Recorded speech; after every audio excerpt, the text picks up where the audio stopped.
Kinundina ng Amerika at Japan ang panibagong insidente ng pag-water cannon ng China Coast Guard sa mga barko ng Philippine Coast Guard at BFAR kahapon sa Baho de Masinloc.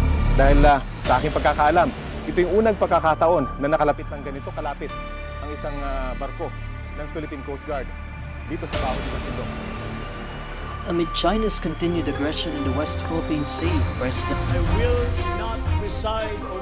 alam ng mga Amerikano kung bakit natin ipinaglalaban ang ating kasarinlan dahil buong tapang at buong bangis din nilang ipinaglaban ang sa kanila.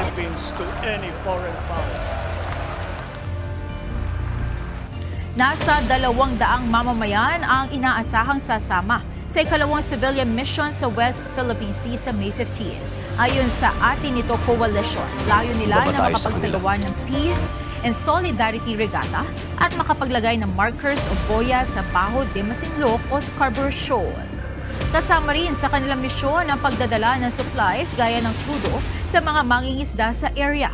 2 main civilian boat na sasamahan ng 100 maliliit na fishing vessels ang maglalayag mula. The Department of Foreign Affairs says the Philippines has filed a diplomatic protest against China over its latest incursion in the West. Wala ba tayong karapatang magbuhay ng malaya? Kaya hindi ko mapapatawad ang ginagawa nilang pananakot. China, after its vessel collided with a Philippine ship on a resupply mission to BRP Sierra Madre on Sunday. She adds that under the administration of President Bongbong Marcos, the country has filed 122 protests against China so far.